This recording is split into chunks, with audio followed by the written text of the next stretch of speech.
Now, the minority is casting doubts on the sustainability of government's initiative to reduce unemployment in the country through the Nation Builders Corps even before its launch. Government will tomorrow, which is May Day, launch the new program Nation Builders Corps to address the age-old unemployment challenge.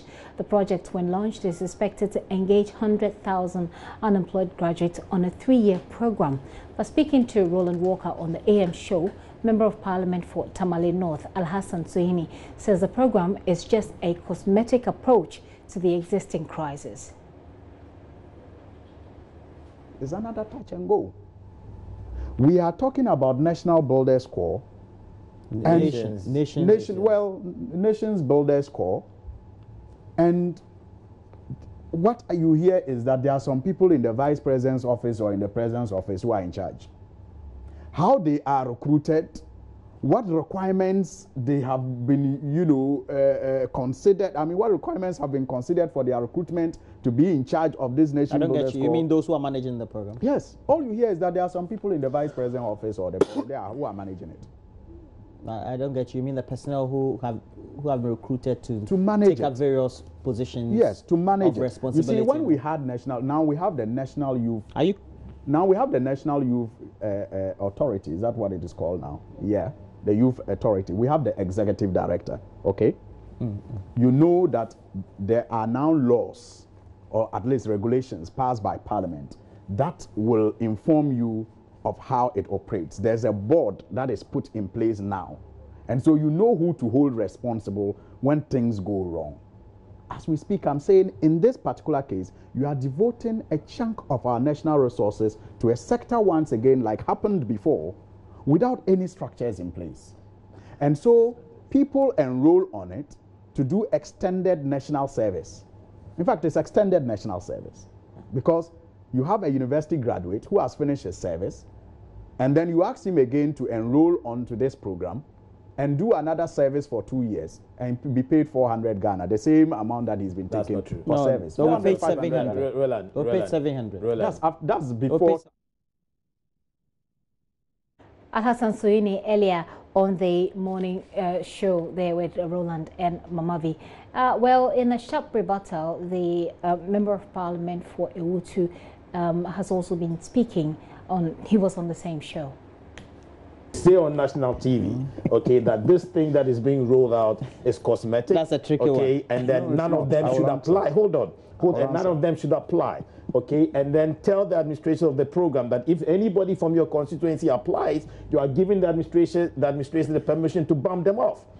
Okay, what you're doing is not fair. You need to understand the full concept, okay, before you can properly criticize it.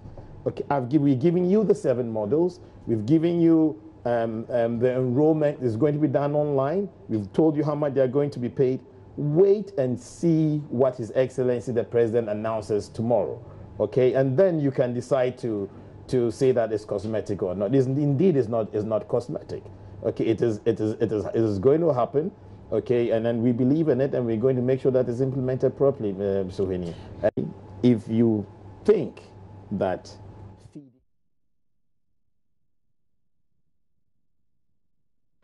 Well, you've heard the politicians. Let's go on the line now and have a conversation with the General Secretary of the Trade Union Congress, Dr. Yalba. Sir, thank you so much for your time this afternoon. Well, there are many who are already casting doubt on the sustainability of this initiative. First of all, let me find out from you what your thoughts are when they say, those who are arguing that this is basically an extension of a national service, like the Member of Parliament for Tamale North is saying, this is an extension of national service.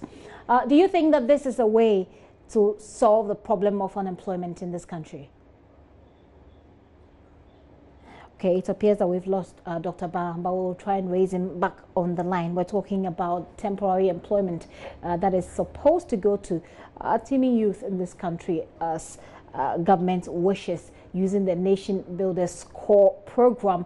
And of course, you've heard what the minority think about it. They think that this is an extension of national service, which really wouldn't solve the problem. Well, the majority, on the other hand, think that this is an intervention that every constituent, every member of this country who is unemployed should absolutely take advantage of. We're trying to reach the TUC, so we find out what they think of this intervention and whether or not it is effective at dealing with the unemployment issue. Dr. Ba, thank you very much for your time once again. I wanted to find out earlier what your thoughts are about this intervention, the Nation Builders Corps. Do you think that this is the way to go if we are to deal with the unemployment problem? There is not one way to go, but this is one of the ways. Okay. So there are... Please support it fully. Please go ahead. And when I say we, I'm talking about entire organized labor. Could you say that again? I'm saying that we in organized labor, we support this initiative. Okay. Could you give us why? Of course, anything that will create jobs for our young people, it's a good thing. So we have issued a statement to commend government support for it. initiating this. So the issue has been raised, especially by the minority on this, is that it is not sustainable. So first of all, you can get a job, but how sustainable is a job you're getting? Because the issue about unemployment is that people can actually get something to do in the immediate term. They could get something to do, but then it does not sustain them. It does not give them a livelihood, you know, that they could hold on to for the future. So you recycle the problem of unemployment, really. From the perspective of anyone who doesn't have a job, any job is good for him or her. And so if you have a job, you can now talk about sustainability. But if somebody doesn't have a job and the person gets a job, and even if it's for 2 years or 3 years or even 1 year, the person is better than when he doesn't have a job. And that is number one. The second one is that if you are a young person and you have got a degree from any of the universities, and for 2, 3, 4 years you haven't got a job, it means that you don't have any experience to enter the labor market on a sustainable basis. Okay. So this is a transitory thing. So people come in 1 year, 2 years, or 3 years. I don't know the details, I should tell you. Even if it's for 1 year, people will get some labor market experience. And then on the basis of that, they can apply for more permanent jobs. Is there a way? I mean, we've seen how the youth employment worked, and we've seen also the problems that it's been bedeviled with. Is there a way to make it or transform this into a more permanent job? Are there any suggestions or ideas from the TUC's perspective as to how this can be made a bit more permanent rather than the... As I said, we don't have the details. But if we have designed it to be something to get people some experience before they enter the labor market, it's a good thing. If they have designed it, yes. Yeah, I was just going to find out of curiosity, how you support an initiative for which you don't have much details about. You're just saying that you don't have the details? I just told you that anything that will create jobs is good. So as long as it's creating jobs, it's okay? Otherwise I will not even talk to you on radio. But because anything that will create even one job, it is good. Because we are desperate, we need jobs in this country. That is why I'm making the comment. Right. So, yeah, so the point I was making was that if the person gets that job and 1 year he has some experience, he can enter the labor market and find some permanent job. It's very difficult to get a job at all. So we would prefer that we have permanent jobs for everyone.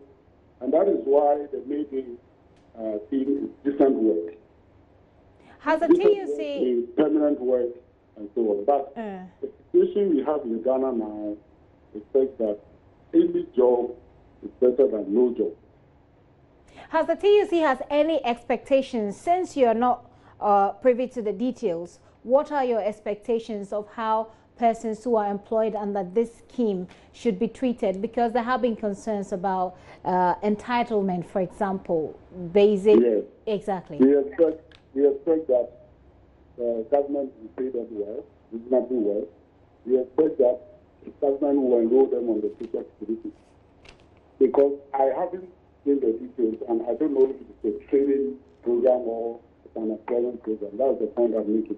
If it's a training program, we treat them differently. It's like an apprentice. But if it's a job, even if it's 1 day, we expect government to pay the person. That is how we can describe it as different jobs. Paying them reasonable well means how much, for example, in a month? I don't know how much. the minimum wage in Ghana is quite low, but we don't expect government to pay university graduates minimum wage. But the average salary in Ghana is about 1,000 Ghana cedis a month. If government can pay them anything above that, it means we are paying them above the average. And that is what we expect, because these are university graduates. They have been invested so much in their education, and they are going to contribute so much to this country. So they should be paid reasonably well.